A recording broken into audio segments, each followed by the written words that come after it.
I don't want a bunny or a kitty. I don't want the parrot that talks. I don't want the bowl of little fishies. He can't take the goldfish for a walk. How much is that doggy in the window? The one with the waggly tail. How much is that doggy in the window? I do hope that doggy's for sale. And here she is.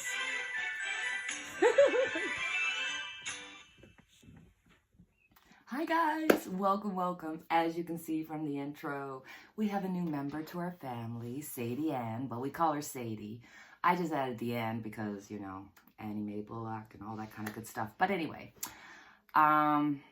look, I had no idea that I would be getting a rescue so quickly. My heart was broken, still is broken after Spock. But I missed him so much. I didn't realize that he was my 24/7 shadow, and I had so much love, and then Sadie came into my life. She's a 1-year-old rescue, and she needed a good home. She's a rescue for a reason, and she's perfect for me. So with that, I'm going to answer some interesting questions that I've gotten in the comments, and I got a couple of emails. So I thought, you know what, it's Saturday night, and this probably won't go out till Sunday morning, but you know, whatever. Saturday night, Sunday morning, it's all good. So I thought I'd answer some interesting questions. I thought I would answer some thought-provoking questions that I've gotten. So the first question was, is the Ark of the Covenant real? Oh my God, a card just fell out. I'm just going to go with it, guys. Is the Covenant of the Ark real? Is the Covenant of the Ark real? Okay. All right, so we're going to look at the very first card because that's the one that jumped out. Let's have a look. We got the Page of Swords. So yes, the Page of Swords is the coming of news, and it's going to be positive news. They already know where it is, and it's going to resurface. But there's this, I mean, you know, from what I can gather, there's this feeling of negativity around it, anybody who looks at it or what have you. But with the Page of Swords, that's saying it will bring joy, good tidings. Then we have the Queen of Wands. So the Queen of Wands, she can be a little bit mysterious. And I'm thinking that with the Queen of Wands showing up, there's a message. There's more to it than what we're aware of. There's some kind of understanding of our world that we're not aware of. It's been, you know, we're humans, and humans have been terrible throughout all of history. So we would not be surprised if they kept some of the secrets for themselves, or it got lost over time, or what have you. But this is letting me know there's some kind of message or secret that's there, that's kept inside. My goodness, that's so interesting. The Magician. Ask and you shall receive. So, you know what? I'm going to say yes, it exists. It already exists. And that there's messages beyond what we already have an understanding of that will usher in joy. And it's going to be that manifestation of the Magician. So this is something that will come to pass, but I think the overall message is that, you know, the Magician's at the beginning. So as old as we think we are in the world, we're quite young in the eyes of the universe. So until we're ready to receive it, we won't be able to get it. And it's a lot to do with selfishness. We've got to stop being selfish in order to be able to see some of these amazing things. God, I love tarot. Okay, so let's see. The next question is, do aliens exist? There's been a lot of talk on the news. They've shown, you know, I mean, for years and years, we've seen different UFOs coming through. And I think, you know, if you think of it, UFO means unidentified flying object. But because of our movies and our the way our media is and all that, it kind of gives UFOs this kind of like, if you believe in UFOs, then you might be boo, boo, boo, boo. But I can't imagine that, you know, that we're so special and that we are so vain to think that we're the best that there is out there. I don't know. I think there's something out there. Will we meet them? Will we see them? I have no idea, you know. Do they keep us at bay? Let's see what the tarot card has to say. I find this kind of conversation and topics interesting, so I hope you do too. Ooh, and next week, hopefully next weekend, if not, you know, it'll be like Saturday, Sunday, Monday, somewhere around there, myself and Danny Shea are going to be doing a reading together. So once he's back from vacay, we're going to make plans, so stay tuned. All right. Do aliens exist?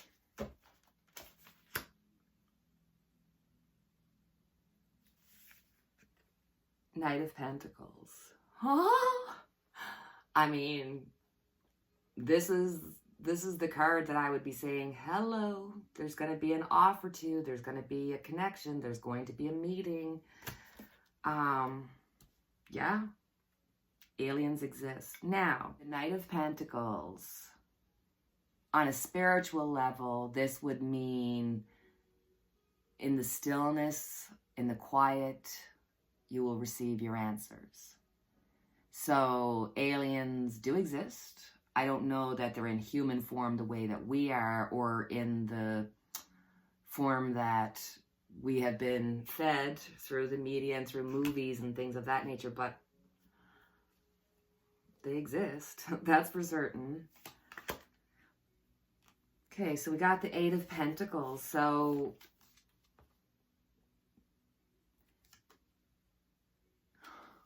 with the Eight of Pentacles, it's a feeling of they're keeping an eye on us, making sure that we don't go into total destruction. They're keeping an eye, and this is not something new. This is not like, oh, they all of a sudden, they've existed before, they existed after, they existed with us. Holy moly, man. Ooh. Okay, so, you know, the end card is the Lovers, and Lovers is all about fate. It's all about sacrificing what you think you know and putting your trust in the universe, putting your trust into God. So do aliens exist? Yes. Yes. Is it in the state of a human? We're so vain, but I wouldn't be surprised if it's multi-dimensional, multi-time lines. I mean, who knows? We could have multiple lives happening at the same time, past, present, and future, all happening at the same time. Wow, that is interesting. All right, so our next question up, do ghosts exist? Do ghosts exist? Do you believe in ghosts? Have you had a ghost experience? Do ghosts exist?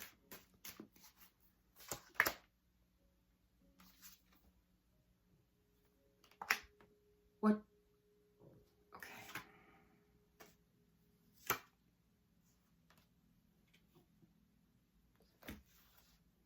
Okay, we got the Tower.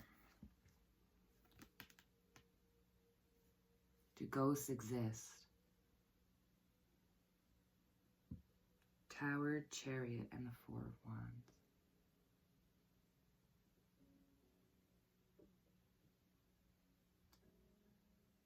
So with the Tower, it's complete endings with the promise of a new beginning.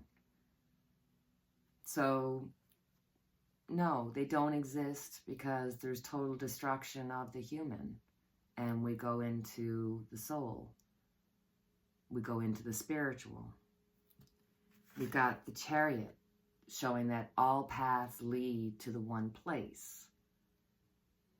So we're all going to the same place. It's like I'm driving a bike, you're driving a boat, somebody else is driving a Ferrari, somebody else is pedaling a pedal bike, but we're all going to end up in the same place. And the Chariot's all about choose your way, choosing your direction. So you've come to a complete ending and you're choosing based on your life where you're going to land. But then we've got the Four of Wands. So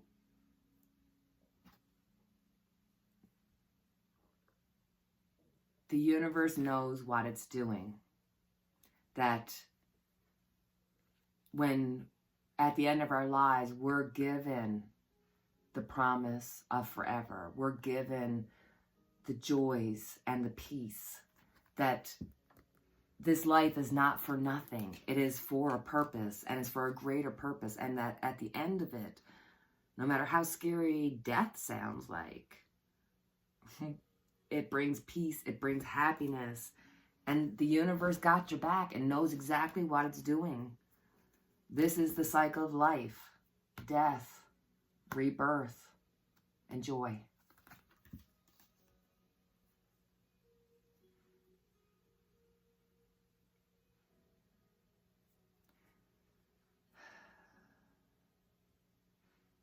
Do ghosts exist?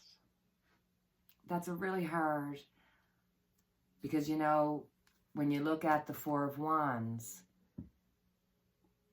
it's a case of what is being seen, or the joy is less than, or no, that's not the right word.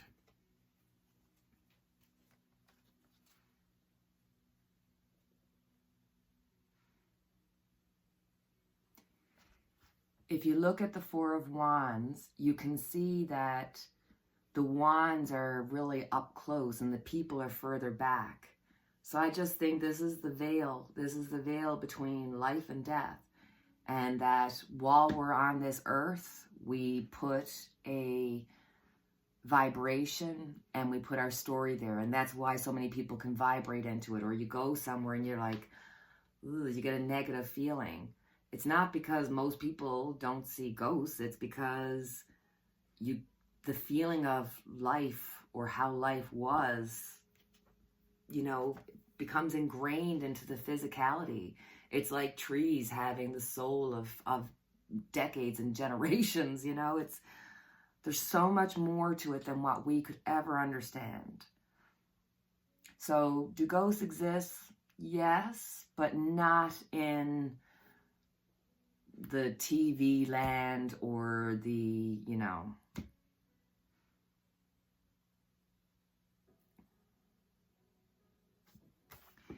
And again, when you look at the Chariot and the Four of Wands, this is going on your own journey and having your own understanding. So, there's going to be people that are going to have experiences that are specific to them, but it's for their journey and for their understanding. It's not necessarily that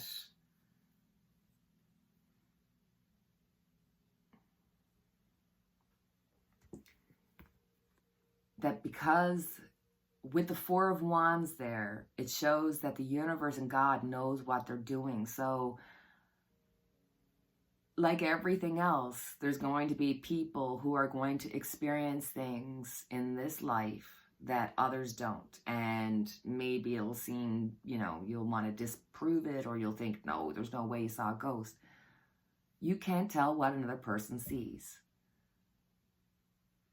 They exist. just not in the form, because when you have complete destruction, you have complete transformation.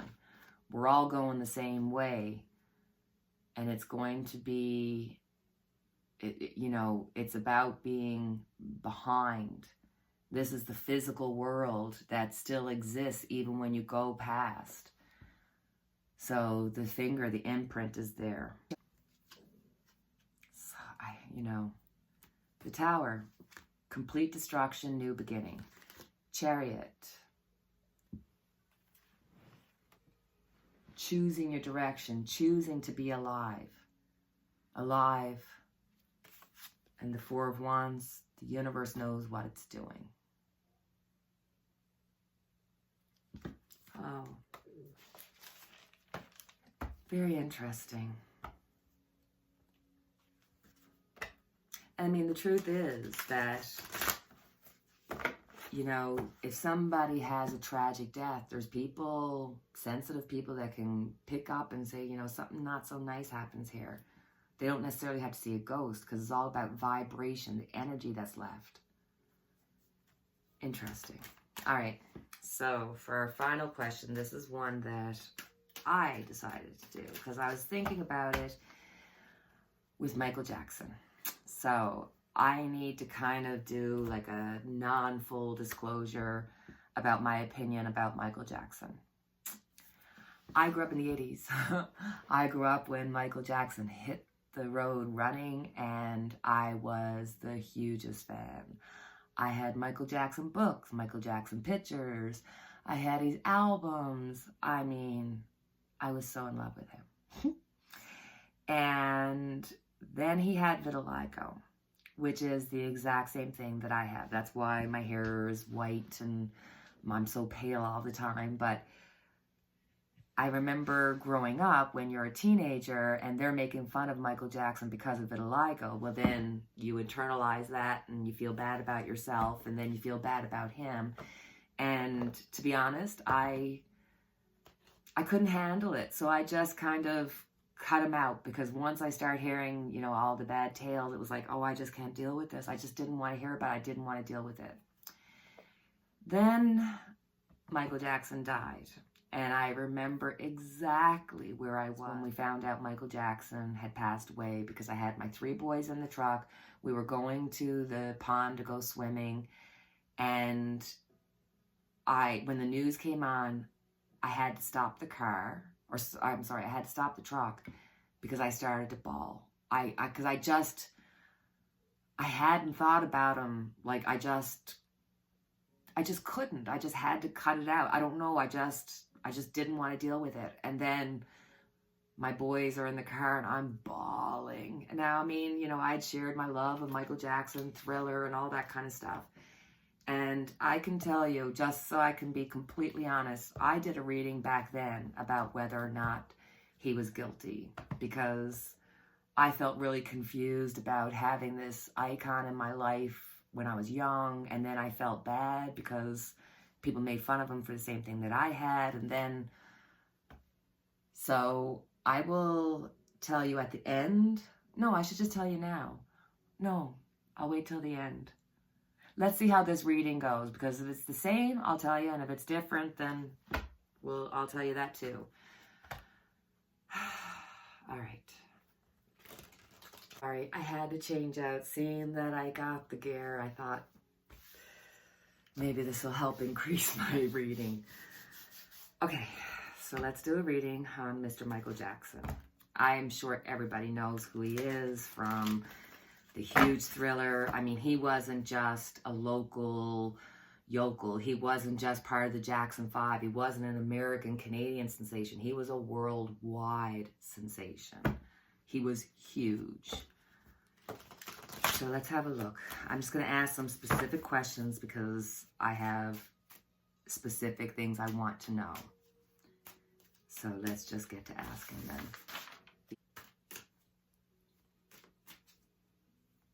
Michael Jackson, what did he think?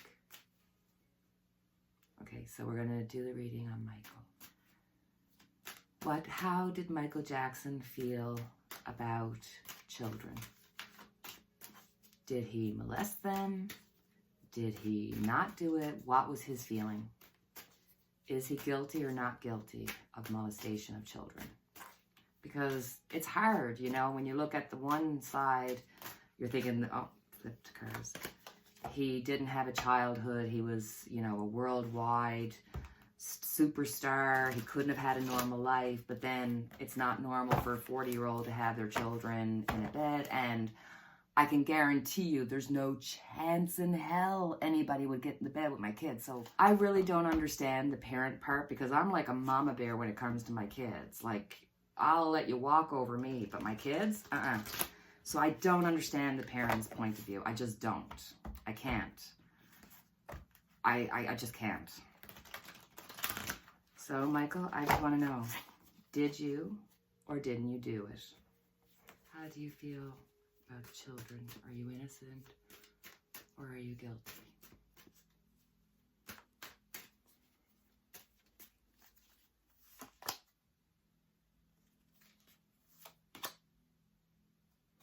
Okay.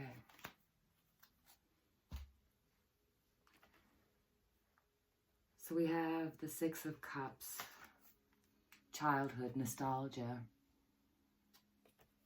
And then I've got the Four of Wands, which is,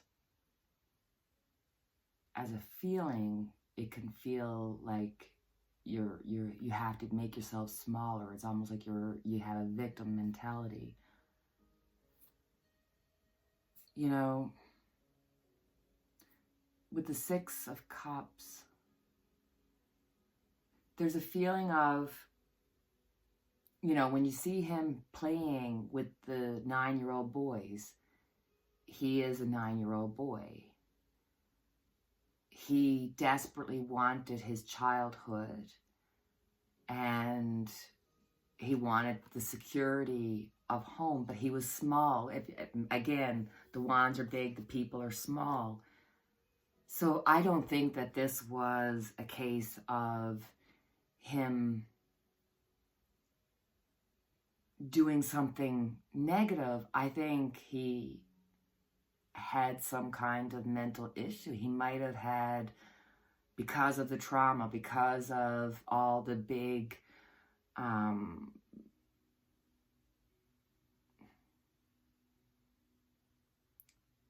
you know, because of all the trauma and because of all the success and because everybody was looking for a dime from him, he was mentally just not able to cope. So he split himself into different people. So he was, I wouldn't be shocked if he had like multiple personalities.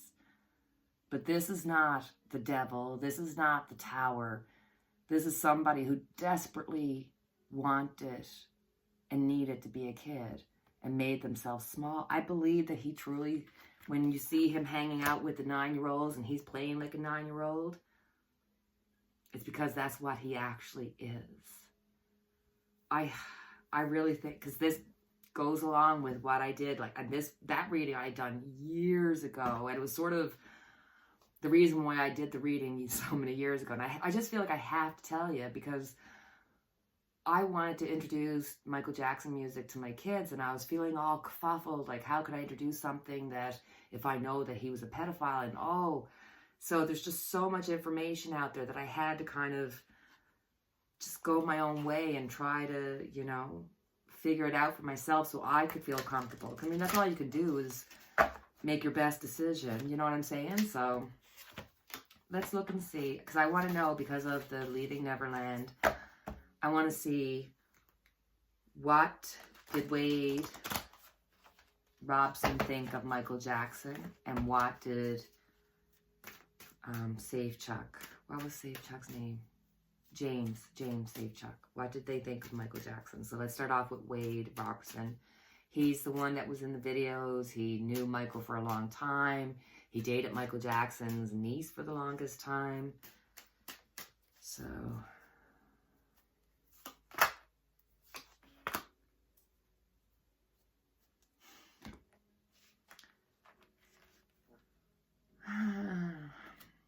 Eight of Wands and the King of Pentacles. So the Eight of Wands, this is working, trying to get yours. This is Wade. And the King of Pentacles is the family. Maybe the dad was trying to, you know. And as far as I know, I'm not 100% sure, but I know that one, if not both the dads, ended up committing suicide of some sort or something like that. I'm not sure. I know one did. Wade planned this, and it was for the money. It was for him to make money. Whether his father was involved, I don't know. I think this could be Wade himself. But this was planned. Like, this is note-taking. This is purposefully doing this to, you know, even teach himself body language. Like, this is fake. Sorry, Wade. I don't believe you. I mean, I didn't... Anyway. Let's look at James. Let's look at James Safechuck. Let's look at James Safechuck. How did he feel about Michael Jackson? How did he feel about Michael Jackson? I just don't understand. I can't imagine that they would come forward with these stories if there wasn't some basis of some truth in it. But it's just... All right. James Safechuck.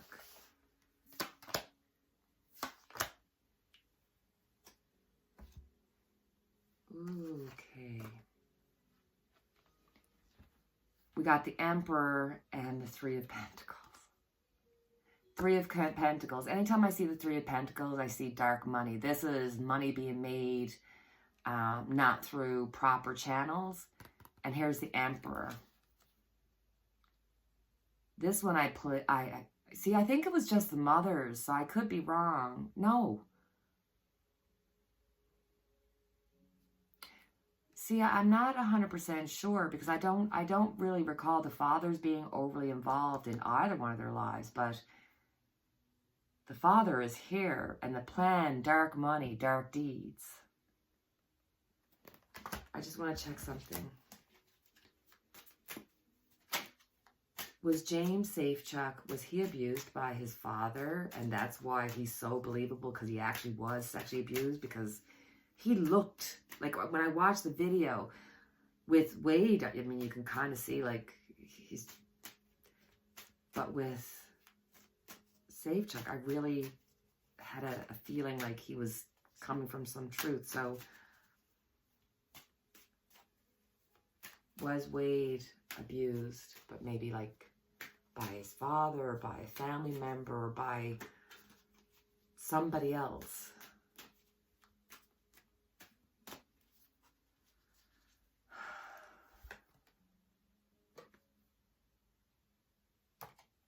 Okay. Nine of Pentacles. He 100% was. He knows the reason why he knows, and the reason why his story seemed so real when you're watching it, or at least that was the feeling I got, my own personal feeling, because this child was abused. Was it by Michael Jackson? I don't believe so, but that child was definitely abused.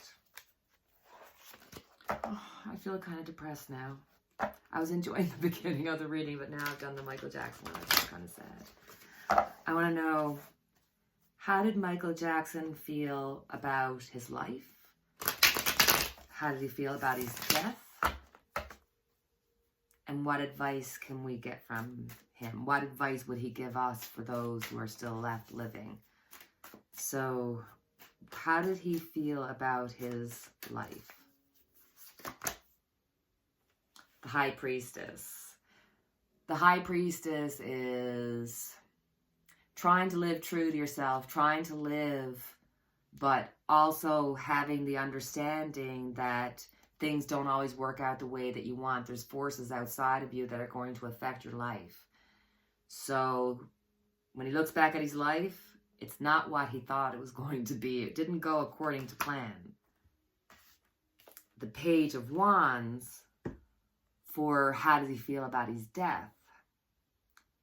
I love tarot cards so much, because with the Page of Wands, that's very much a feeling of let go and let God. There's a feeling of freedom from the pain, freedom from the inability to do as you want. This is a doer. This is somebody who is a student, and truly, if he had those mental issues, then he's got a lot to learn, and he is a student. Interesting. For advice, we have the Seven of Wands. So with the Seven of Wands, there's a feeling of wanting to defend yourself, but it's so much more than that, because it's not just about defending yourself. It's about self-improvement. It's about taking care of you and your inner world. If you take care of you, the outer world will be okay. You can't control the outer world. So this is saying, you know what? Don't focus on the outer world. Don't focus on the things that you can't control. Focus on you, the God inside of you, and the things that you can control. Because at the end, if you know about tarot, the end, you will triumph. So I think that's an awesome message to say, let go, let God, focus on the inner world and not the outer world.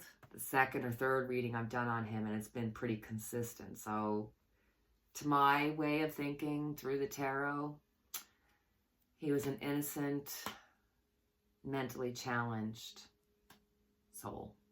God bless him. So that'll be my reading for tonight. And as always, I have our unity candle lit for each and every one of us. Yes, I have a different little holder for tonight because I'm cleaning my cat candle because I got a lot of wax in it and everything. So I just want to, make sure it's not a fire hazard, but it will be here for our next video. And Sadie has been here so sweetly, just lying next to me. I wish you could see her. Well, you know what? You can see her. Hold on. Let me see if I can fix this. Look at this precious child. Is she not the most beautiful thing you've ever seen in your life? All right, time to go to bed. Talk to you later. Bye.